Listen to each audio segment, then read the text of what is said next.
Breakthrough Media. I think Jesus transgenders himself on a number of occasions. I think if you look at the foot washing from John's Gospel, foot washing elsewhere in both Old and New Testament, it's consistently done by women, and yet Jesus takes that on. People often cast that as being the servant's role. It was the woman's role, and Jesus does it and becomes the woman at that point. Boy, oh boy, oh boy, oh boy, oh boy. We got to talk about a story that you only really seem to get in relation to Christianity, because the woke revolutionaries are not brave enough to do this to other people's religions like Islam, right? And we'll talk about that a little bit later. But they tend to do this to Christianity in the wake of tragedies that happen, in which they somehow, some way can connect back to Christianity and try to blame Christians for, like, for example, what happened in Colorado, where you had the lunatic go and shoot up a gay bar, killing 5 or 6 people and injuring, 10s or 20 other people as well. For whatever reason, The View found a reason to invoke Jesus and Christians into the conversation around this mass shooting. And Sunny Holson went as far as to claim that Jesus would have been the leader of a pride parade. Take a look. For who they were, and someone came to that place. And that's what's so sad. And I don't know that they hide behind religion, because I said this on this show once before. Jesus would be the Grand Marshal at the Pride Parade. I don't mean about gay people. I mean in every argument we have. But here's we weaponize religion. Here's my question. But it's wrong.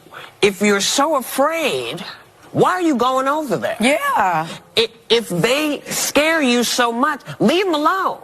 When stuff scares me, I leave it alone. If I don't want to be bothered, I don't go there. See, that's the problem. Yeah, I don't know what the Colorado mass shooting has to do with Christianity, considering how we don't know a motive yet at all. I really don't know. But again, the leftists, they love an opportunity to try to attack Christianity because they hate Christians, right? They hate morality. Like, for example, watch this full-blown meltdown from Cenk Uygur on the Young Turks, in which, again, he takes his opportunity to express his hate for Christians. Yes, sure, they have massive blame. The Republican Party is 100% guilty. They have passed over 600 laws against the LGBTQ community just since 2018. 100% guilty. If you're a Republican, you drove this hatred. You drove it. It's your fault, okay? But my point overall is, guys, it isn't just the last couple of years where they drove that hatred. My whole life, right-wing religious leaders have said, hate gay people, hate them, hate them, hate them. I'm not saying hate the sinner, but the sin, they're sinning. It is not a goddamn sin. It isn't. If it is, then eating shrimp is just as bad, and you will roast in goddamn hell for it. Did you ever hear that? No. Because for God's sake, they're lying to you. Stop murdering gay people, because your leaders are hateful. They're drenched in blood. You think there's not gonna be another shooting at a gay club or anywhere else involving LGBTQ people? You're crazy. Of course there's gonna be another shooting. And of course it's gonna be a right winger. And of course it's gonna be a right winger that was taught, it's a sin, it's immoral. The people who taught you that are themselves deeply evil. And in your lingo, they're satanic. Yeah, so this is the playbook that comes from the left, right? They either bastardize Christianity, which is what Sunny Holson just did, and everybody knows that Jesus would not be the leader of a pride parade. Again, I think anybody who's ever read even like a small portion of the Bible should understand where the Bible stands on that issue. So we know that's not true, right? But again, they bastardize Christianity in ways that they would never do to other religions like Islam, because again, Christians are so tolerant, okay?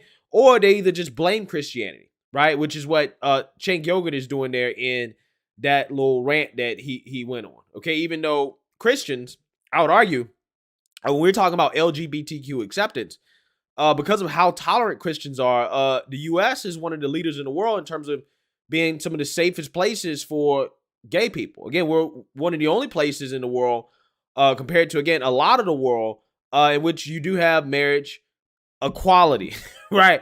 So I'm just saying, I would argue without the tolerance of Christianity, gay people wouldn't have nearly as many rights as they do. Because again, you go to a place like China, basically anywhere in Africa, the Middle East, gay people are not going to be treated nearly as well as they're treated here in the United States. But for whatever reason, okay, the left wants to make out Christians who have been very tolerant, and I'll argue that Christianity was that tolerant Christianity is a precursor to some of the LGBTQ rights that they have, right? Let's just blame Christians, right? Just attack Christians and bastardize Christianity. And this story right here is probably one of the worst bastardizations of Christianity I've ever seen in my life. Again, they would never do this to any other religion.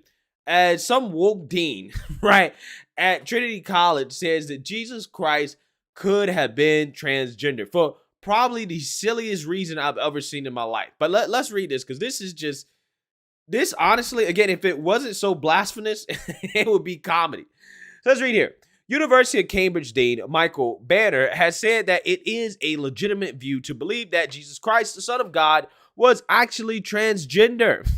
His claim was made following a disagreement regarding a sermon by a research student at the university who stated that Christ had a trans body.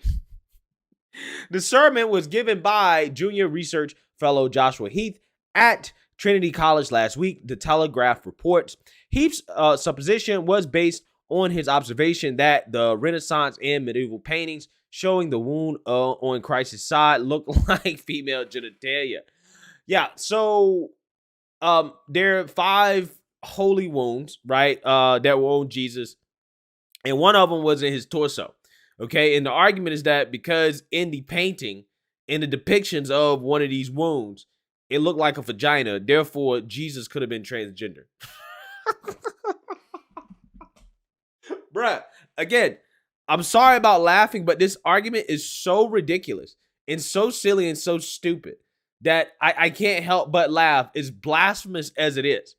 He said that in, quote, the prayer book of Bonnie and Luxembourg from the 14th century, this side wound was isolated and takes on a decidedly vaginal appearance. I'm going to show it on the screen here. He finished his sermon by saying, in Christ's simultaneously masculine and feminine body in these works, if the body of Christ, as these works suggest, the body of all bodies, then his body is also the trans body. So again, this guy is literally arguing based off some paintings that most likely were not accurate depictions of what Jesus actually looked like, or what his wounds looked like. And we all know that, again, a wound is not a vagina, but according to him, because the wound looked like a vagina in the paintings, which again, probably were not accurate depictions of the wounds or Jesus.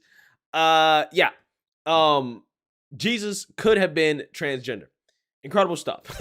Quote, worshipers, the Telegraph reports, were left in tears and felt excluded from the church, with one shouting heresy at the dean upon leaving. Heath showed 3 paintings. He used Gerald Malel's 1400 Peta, which shows blood from Jesus' wound flowing into his groin area, as well as Hyrie Marcheroni's 1990 work, Christ. One congregant told the Telegraph that, quote, I left the service in tears. You offered to speak with me afterwards, but I was too distressed. I am contemptuous of the idea that cutting a hole in a man, though which he can be penetrated, he can become a woman. Well, I'm going to tell you, when it comes to the transgender surgeries, that's essentially what they do. They cut a wound, right, where your penis used to be. I think they actually turn your penis inside out, right? I think they actually turn your penis inside out and stuff it back into your body to make it a vagina. And in the wound there, the hole, again, is actually a wound. It's not a vagina, but it's actually just a wound. And apparently, transgender women have to continue to put things in that wound, that hole, to keep it up, because the body sees it as not a vagina, not a natural hole, but a wound, right? So the body tries to close it up. So again, I'm just saying, as ridiculous as I think this is, that is kind of the logic behind transgender women in their sex change surgery. Right? That hole, right, is now vagina. Amazing stuff. I am especially contemptuous of such imagery, when it is applied to our Lord from the pulpit at Evensong. I am contemptuous of the notion that we should be invited to contemplate the martyrdom of a trans Christ, a new heresy for our age. Yeah. Again, they never stop. They only do this with Christianity. This congregant said that worshipers, including children, were visibly uncomfortable with the sermon, finding it truly shocking and making people feel unwelcome in the church. A spokesman for Trinity said the sermon explored the nature of religious art in the spirit of thought-provoking academic inquiry and in keeping with open debate and dialogue at the University of Cambridge. For his part, Banner defended the sermon, saying, quote, "It suggested that we might think these images of Christ's male/female body as providing us with ways of thinking about issues around transgender questions today. For myself," he said, "I think that speculation was legitimate. Whether or not you or I or anyone else disagrees with the interpretation, says something else about that artistic tradition, or resists its application to contemporary questions about transsexualism." Okay, so yeah, he's woke, right? Woke as hell. Which again may probably lead him there, okay, with the way he's going. All I gotta say is this: they never do this to any other religion, right? Y'all remember they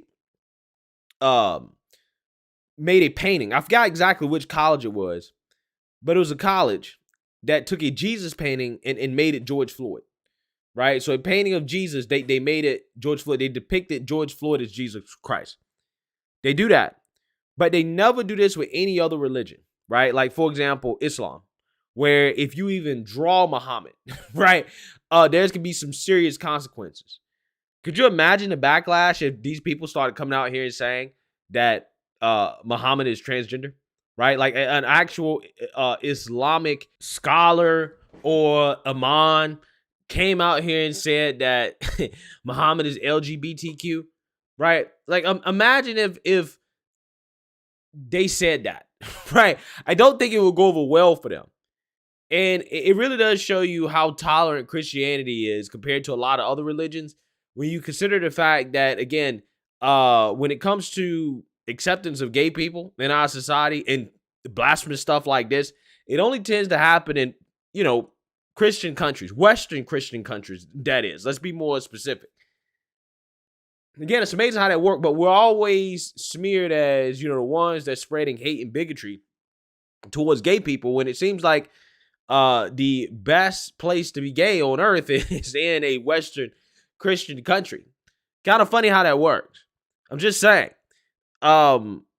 These people, right? Just when you think they couldn't get any woker, they just continue to take it up another notch.